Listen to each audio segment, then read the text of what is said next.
नमस्कार दोस्तों, जय हिंद। मैं दीपक सोनू स्वागत करता हूँ एक नए वीडियो सीरीज में। आज के क्लास में थोड़ा सा हम लोगों ने छोटू सा चेंज किया है। आज से आपको एक प्रॉपर प्रैक्टिस सेट मिलने वाला है। चाहे आप रेलवे के एग्ज़ाम की तैयारी कर रहे हो या फिर एसएससी एग्ज़ाम की तैयारी कर रहे हो या फिर कोई भी स्टेट गवर्नमेंट की तैयारी कर रहे हो, अगर आपके सिलेबस में जीके जीएस है ना, तो ये सेशन, ये प्रैक्टिस सेट आपके लिए रामबाण साबित होगा। हम बिल्कुल भी टाइम वेस्ट नहीं करेंगे। चलिए आज का हम सेशन स्टार्ट करते हैं। सबसे पहले कल का वीडियो का आंसर। कल आपसे हम 3 सवाल पूछे थे। क्या क्या पूछे थे? पहला सवाल तो पूछे थे कि दमा रोगी को यानी अस्थमा रोगी को कौन सा गैस मिलाकर दिया जाता है, ऑक्सीजन के साथ कौन सा गैस मिलाकर देते हैं? तो ऑक्सीजन और हीलियम दोनों मिलाकर देते हैं। नेक्स्ट सवाल आपसे हम क्या पूछे थे? जब लोहे पे, आयरन पे जंग लगता है यानी रस्टिंग लगता है तो उसका वेट बढ़ता है या फिर घटता है? तो उसका वेट इंक्रीज होता है, बढ़ता है। इम्पोर्टेंट है, ध्यान में रखिएगा। जंग लगने पे लोहे पे कौन सा परत चढ़ता है? आयरन ऑक्साइड यानी फेरिक ऑक्साइड का एक परत चढ़ता है। Fe2O3 का एक परत चढ़ता है जो कि लाल भूरे रंग का एक कलर होता है। लोहे पे जंग लगना कौन सा परिवर्तन है? रासायनिक परिवर्तन में आता है। इंपॉर्टेंट है, ध्यान में रखिएगा। आपसे और हम क्या पूछे थे?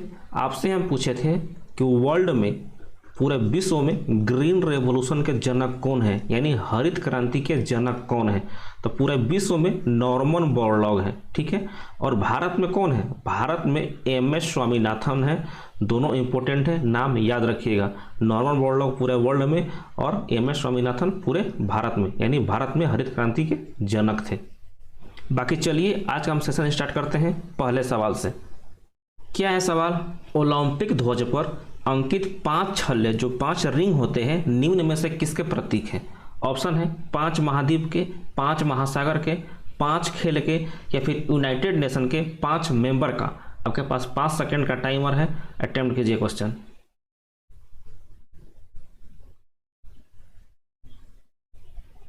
ऑप्शन नंबर ए 5 महाद्वीप के, 5 कंटिनेंट के। वो कंटिनेंट है एशिया, ऑस्ट्रेलिया, अमेरिका, अफ्रीका और यूरोप। जो आपको 5 रिंग दिख रहा है ना, ये पांचों अलग अलग महाद्वीप का सूचक है। एग्जाम में अलग अलग एग्जाम में पूछ लेता है कि यूरोप का जो ओलंपिक रिंग है उसमें कौन से कलर से दिखाया गया है? तो ब्लू कलर से दिखाया गया है। सबसे पहले हम एशिया में रहते हैं, एशिया का याद कर लीजिएगा पीला कलर से। उसके बाद सीधे आप आइए अफ्रीका में। अफ्रीका में कालाहारी मरुस्थल है, तो उसे याद कर लीजिएगा ब्लैक कलर का। उसके बाद आइए ऑस्ट्रेलिया में। ऑस्ट्रेलिया के चारों तरफ डेजर्ट है, मरुस्थल है, फिर भी वहाँ का जो भूमि है हरा भरा है। कुछ इस तरह से हम कुछ ट्रिक अपना के याद कर सकते हैं। चारों तरफ डेजर्ट है, फिर भी हरा भरा है, तो ऑस्ट्रेलिया का जो रिंग है कैसा है? ग्रीन कलर का है। अब बच गए यूरोप और अमेरिका, तो दोनों को आपको अब याद करना पड़ जाएगा। यूरोप का याद कर लिखिएगा ब्लू कलर से और अमेरिका का लाल कलर से। ओलंपिक कमेटी का स्थापना कब हुआ था? ओलंपिक कमेटी, ओलंपिक संघ का स्थापना कब हुआ था? 1894 में हुआ था। और पहला ओलंपिक 1896 में हुआ था। ये जो 5 रिंग बना हुआ है या फिर ओलंपिक जो फ्लैग बना हुआ है, कब बना हुआ है? 1913 में बना है। देख लीजिए 1894 में ओलंपिक संघ का स्थापना हुआ। पहला ओलंपिक 1896 में हुआ ग्रीस की राजधानी एथेंस में। 1913 में फर्स्ट टाइम ओलंपिक फ्लैग को बनाया गया था। किसके द्वारा बनवाया गया था ये इंपॉर्टेंट है, एग्जाम में पूछता है। तो पियरी डी कुबर्टिन के द्वारा बनाया गया था। और जो पियरी डी कुबर्टिन है ना, यही ओलंपिक संघ के स्थापना में इनका इंपॉर्टेंट भागीदारी है। किनका? पियरी डी कुबर्टिन का। नेक्स्ट क्वेश्चन क्या है? निम्नलिखित में से किस रंग का तरंगदैर्घ्य यानी वेवलेंथ सबसे अधिक होता है? ऑप्शन है लाल यानी रेड, नीला यानी ब्लू, बैगनी यानी वायलेट, पीला मतलब येलो।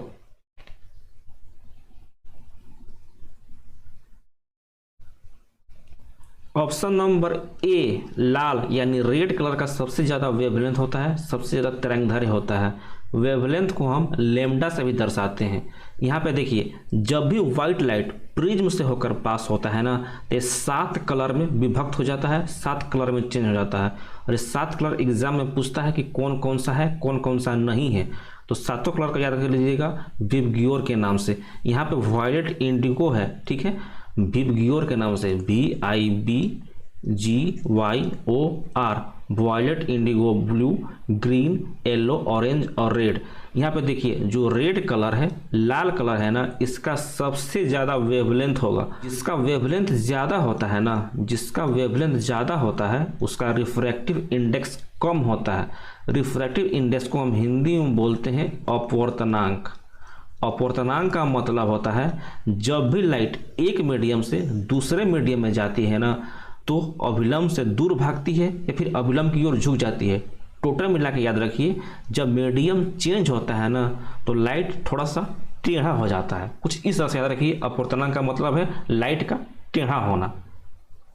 आप यहाँ पर देख लीजिए, जो आपका व्हाइट लाइट है जब प्रिज्म पे आया, देखिए जो रेड कलर है ना थोड़ा सा कम मुड़ा है। सबसे ज़्यादा कौन लाइट मुड़ा है? सबसे ज़्यादा आपका वॉयलेट मुड़ा है। अब वॉयलेट को हम बोलते हैं हिंदी में बैगनी, यानी बैगनी कलर सबसे ज़्यादा मुड़ा हुआ है, तो इसका रिफ्रैक्टिव इंडेक्स सबसे ज़्यादा होगा। अभी आपको हम बताया है कि दोनों का अपोजिट रिलेशन होता है, मतलब इनवर्सली प्रोपोर्शनल का रिलेशन होता है। एक बढ़ेगा तो दूसरा कम हो जाएगा।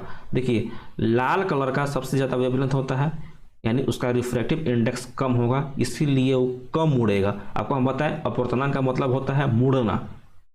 यहाँ पर देख लीजिए वॉयलेट कलर का सबसे कम इसका वेवलेंथ होगा। क्यों होगा? क्योंकि इसका रिफ्रैक्टिव इंडेक्स सबसे ज़्यादा है। रिफ्रैक्टिव इंडेक्स सबसे ज़्यादा होने का मतलब क्या है? सबसे ज़्यादा मुड़ रहा है, इसीलिए इसका सबसे कम वेवलेंथ होगा। किसका होगा?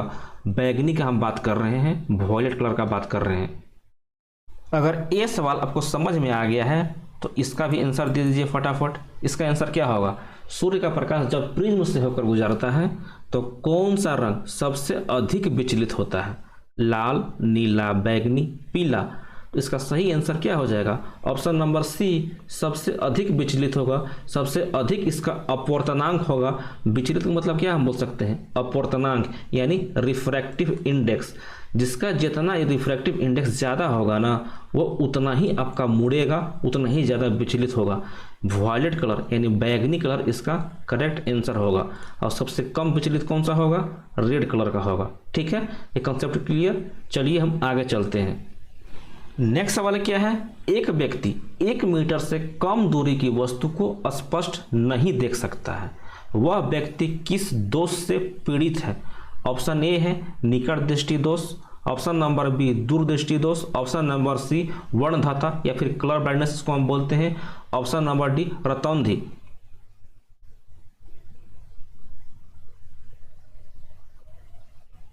ऑप्शन नंबर बी दूरदृष्टि दोष बोलते हैं। दूरदृष्टि दोष में दूर की वस्तुएं तो आपको दिखेंगी, लेकिन जो निकट की वस्तुएं हैं ना, ये आपको नहीं दिखेंगी। देखिए क्या दिया हुआ है, एक व्यक्ति को 1 मीटर से कम की दूरी की कोई भी वस्तुएं दिखाई नहीं देती है, यानी निकट की वस्तुएं तो दिखाई नहीं दे रहा है, लेकिन दूर की वस्तु उसको दिखाई दे रहा है। तो कौन सा उसको दृष्टि दोष हुआ? दूर दृष्टि दोष हुआ।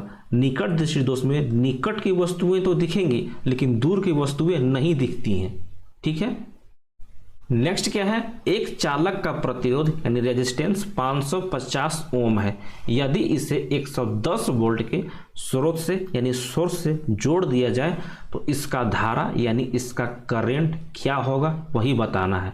ऑप्शन देख लीजिए 0.4 एम्पियर, 0.2 एम्पियर, 0.3 एम्पियर या फिर 0.1 एम्पियर।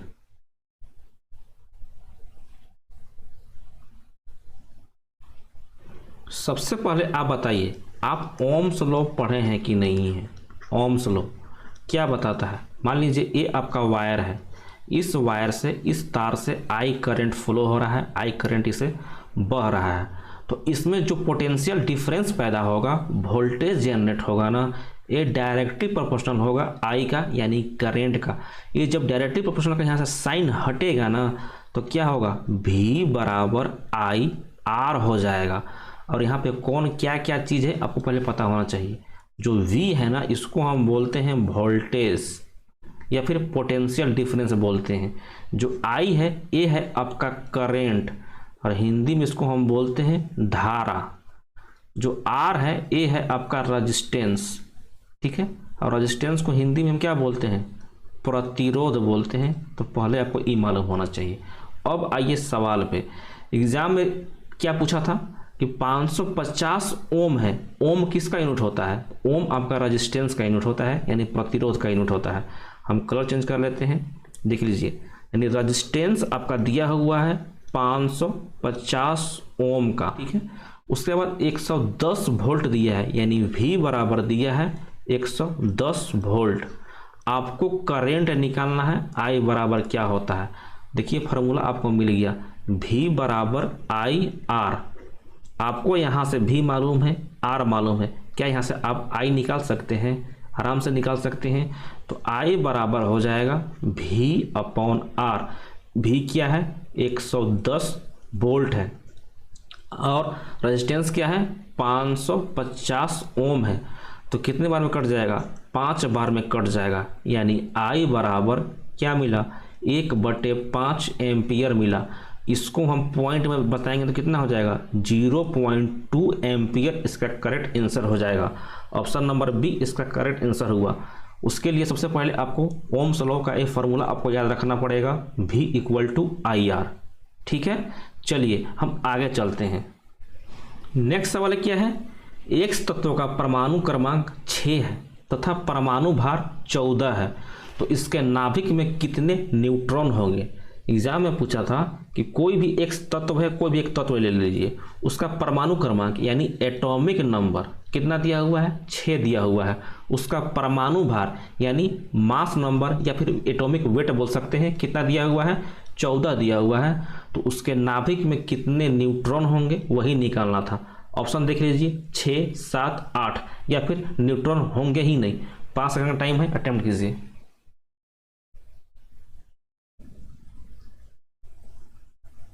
सबसे पहले तो आपको मास नंबर पता होना चाहिए, परमाणु भार होता क्या है।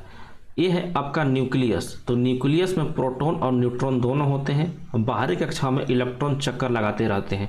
तो न्यूक्लियस में मौजूद प्रोटॉन और न्यूट्रॉन दोनों को जोड़ दीजिएगा ना, तो यही आपका मास नंबर होता है, परमाणु भार होता है, जो कि प्रोटॉन और न्यूट्रॉन का समेशन होता है। जो आपका एटॉमिक नंबर होता है, जिसको कि हम परमाणु क्रमांक बोलते हैं, परमाणु क्रमांक बोलते हैं, ये आपका न्यूक्लियस में मौजूद प्रोटॉन का संख्या को हम बोलते हैं, प्रोटॉन का संख्या को बोलते हैं। हम कलर चेंज कर लेते हैं। उसके बाद देखिए, यहाँ पे दिया हुआ है परमाणु क्रमांक, यानी एटॉमिक नंबर 6 दिया हुआ है और मास नंबर 14 दिया हुआ है। तो मास नंबर बराबर में भी हम क्या सीखे हैं कि प्रोटॉन और न्यूट्रॉन दोनों को समेशन होता है। मास नंबर 14 दिया हुआ है, 14 पुट कर दीजिए। प्रोटॉन कितना दिया हुआ है? प्रोटॉन का संख्या वही है जो उसका परमाणु क्रमांक होगा, क्योंकि एटॉमिक नंबर वही होता है जो कि नाभिक में मौजूद प्रोटॉन का संख्या होता है। तो प्रोटॉन का संख्या 6 हो जाएगा प्लस न्यूट्रॉन हो जाएगा। तो यहाँ से अब न्यूट्रॉन निकाल सकते हैं। न्यूट्रॉन कितना मिल जाएगा? यहाँ से 8 न्यूट्रॉन मिल जाएगा। ऑप्शन नंबर सी इसका करेक्ट आंसर हो जाएगा। तो इस क्वेश्चन को करने के लिए आपको एटॉमिक नंबर यानी परमाणु क्रमांक किसको हम बोलते हैं, मास नंबर यानी द्रव्यमान संख्या हम किसको बोलते हैं, दोनों आपको मालूम होना चाहिए, तभी ये सवाल कर सकते हैं। चलिए आगे चलते हैं। नेक्स्ट क्या है? मानव शरीर में रुधिर बैंक यानी ब्लड बैंक का कार्य कौन करता है? ऑप्शन है अस्थिमज्जा, प्लीहा, फेफड़ा या फिर हृदय।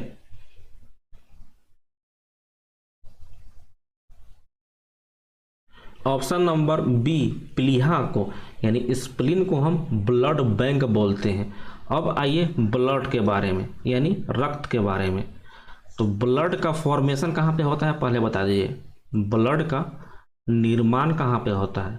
तो ब्लड का निर्माण बोन मैरो में होता है। बोन मैरो को हम अस्थिमज्जा बोलते हैं। ये जो हड्डी होता है ना, तो हड्डी के बीच जो गैप होता है, लिक्विड भरा होता है, उसी को हम अस्थिमज्जा बोलते हैं, बोन मैरो बोलते हैं। और आपका ब्लड का स्टोरेज कहाँ पे होता है? ब्लड स्टोर कहाँ पे होता है? तो आपका स्प्लीन में यानी प्लीहा में होता है। इसीलिए हम प्लीहा को ब्लड बैंक बोलते हैं। ब्लड का डेथ कहाँ पे होता है? ब्लड का डेथ मतलब ब्लड मरता कहाँ पे है? तो स्प्लीन में ही मरता है। ब्लड का पीएच वैल्यू कितना होता है? ब्लड का पीएच वैल्यू 7.4 होता है। रेलवे एलपी एग्जाम में भर भर के पूछता है ब्लड का पीएच वैल्यू। आपसे हम पूछे कि ब्लड का स्टडी को हम क्या बोलते हैं? ब्लड का स्टडी को हम हीमेटोलॉजी बोलते हैं, हीमेटोलॉजी। लॉजी का मतलब होता है अध्ययन और हीमेटो का मतलब होता है ब्लड। ब्लड में एक पिगमेंट पाया जाता है, कौन सा पिगमेंट पाया जाता है एग्जाम में पूछता है। तो आपका हीमोग्लोबिन नाम का एक पिगमेंट पाया जाता है, हीमोग्लोबिन नाम का एक पिगमेंट पाया जाता है, वर्णक पाया जाता है। इस हीमोग्लोबिन में आपका आयरन मिनरल पाया जाता है। एग्जाम में पूछता है कि ब्लड में कौन सा पिगमेंट पाया जाता है, कौन सा वर्णक पाया जाता है जिसके कारण ब्लड का रंग लाल होता है। तो क्या बताइएगा, हीमोग्लोबिन पिगमेंट पाया जाता है जिसमें आपका आयरन मिनरल पाया जाता है। ठीक है, यहाँ तक क्लियर कि ब्लड का निर्माण बोन मैरो में होता है, अस्थि मज्जा में होता है, ब्लड स्टोर स्प्लीन में होता है, ब्लड का डेथ भी यहीं पे होता है। ठीक है, चलिए हम आगे चलते हैं। नेक्स्ट क्या है, प्रोटीन बनाने के लिए कितने एमिनो अम्ल यानी एमिनो एसिड का आवश्यकता पड़ता है। ऑप्शन है 7, 14, 20 या फिर 23।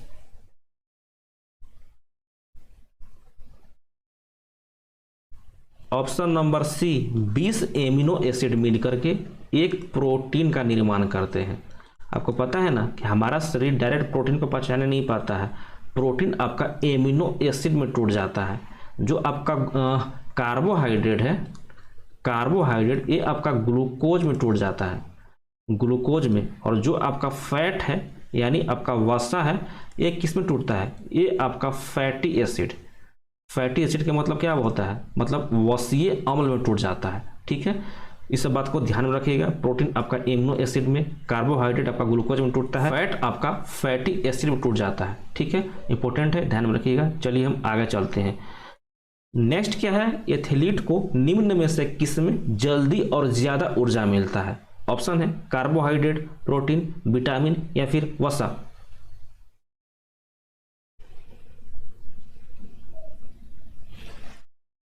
ऑप्शन नंबर ए कार्बोहाइड्रेट से सबसे ज़्यादा एनर्जी मिलता है। कार्बोहाइड्रेट आपको बताया हम, कार्बोहाइड्रेट आपका ग्लूकोज में टूट जाता है।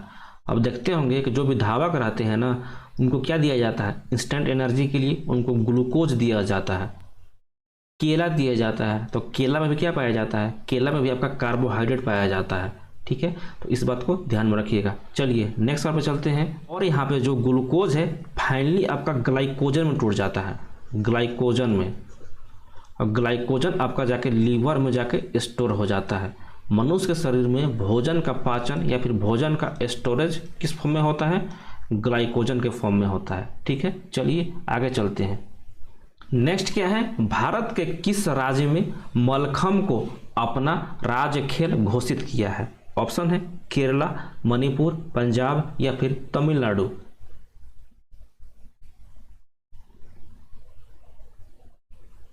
ऑप्शन नंबर, माफ कीजिएगा, इसमें कोई भी ऑप्शन सही नहीं है। मलखम्ब आपका मार्शल आर्ट है मध्य प्रदेश का। ठीक है, केरला का मार्शल आर्ट है कौन सा, कलारीपट्टू।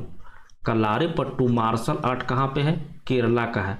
मणिपुर का मार्शल आर्ट है थांगटा, थांगटा। पंजाब का मार्शल आर्ट है गतका। ठीक है, और आपका तमिलनाडु का मार्शल आर्ट है सिलम्बम, सिलम्बम।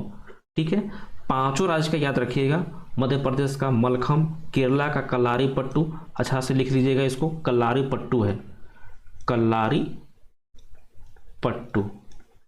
ठीक है, और आपका पंजाब का हो जाएगा गतका, मणिपुर का हो जाएगा थांगटा और तमिलनाडु का सिलम्बम। ठीक है, मैप में देख लीजिए, ये आपका मध्य प्रदेश है, ऊपर में आपका यूपी है, इधर आपका छत्तीसगढ़ है, इधर आपका महाराष्ट्र है, इधर आपका गुजरात है, इधर आपका राजस्थान है। ठीक है, तो एमपी के चारों तरफ के जितने राज्य होते हैं वो भी देख लीजिए।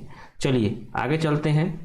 नेक्स्ट क्या है, निम्नलिखित में से कौन सी ट्रॉफी क्रिकेट में नहीं दी जाती है। ऑप्शन है Irani trophy, Border Gavaskar trophy, Ryder cup या फिर Syed Mushtaq Ali trophy.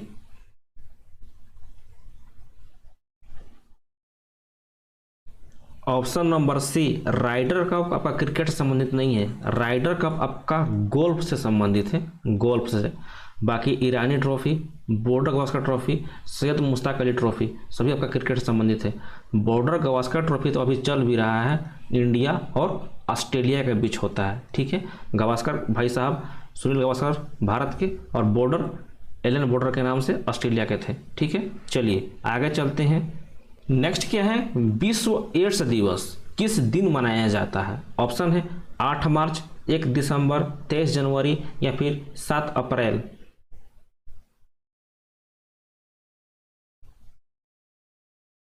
Option number B, 1 दिसंबर को मनाया जाता है विश्व एड्स दिवस।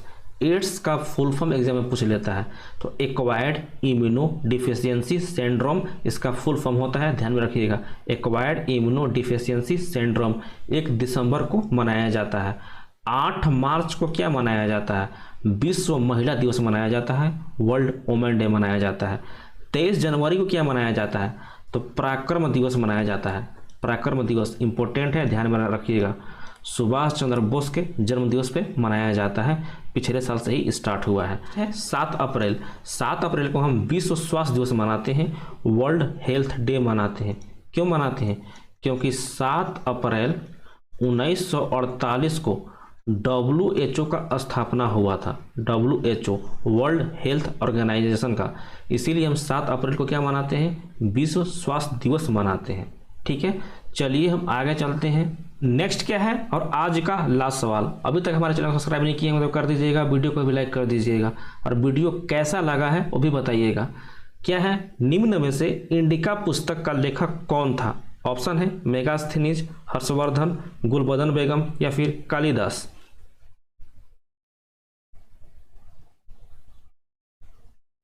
ऑप्शन नंबर ए, मेगास्थनीज ने इंडिका पुस्तक को लिखा था। और मेगास्थनीज कब आया था? तो मौर्य वंश का संस्थापक, मौर्य वंश का संस्थापक कौन था? चंद्रगुप्त मौर्य। चंद्रगुप्त मौर्य के शासनकाल में आपका जो मेगास्थनीज है ये आपका भारत आया था और इसने पुस्तक कौन सा लिखा था? इंडिका पुस्तक लिखा था। चंद्रगुप्त मौर्य के गुरु का नाम क्या था? विष्णुगुप्त था। कौन सा? विष्णुगुप्त, जिसको कि हम कौटिल्य भी बोलते हैं। और कौटिल्य के द्वारा कौन सा पुस्तक लिखा गया है? अर्थशास्त्र पुस्तक लिखा गया है, अर्थशास्त्र। ठीक है, अब आइए नेक्स्ट ऑप्शन पे, ऑप्शन नंबर बी पे। ऑप्शन नंबर बी है हर्षवर्धन। हर्षवर्धन के द्वारा 3 पुस्तक लिखा गया है, PNR मतलब प्रियदर्शिका, नागनंदा और रत्नावली। 3 पुस्तक है, इंपॉर्टेंट है, ध्यान में रखिएगा। पुष्यभूति वंश का शासक था कौन सा? हर्षवर्धन। नेक्स्ट आइए गुलबदन बेगम, कौन सा पुस्तक लिखा था? हुमायूं नामा लिखा था, याद रखिएगा हुमायूं नामा।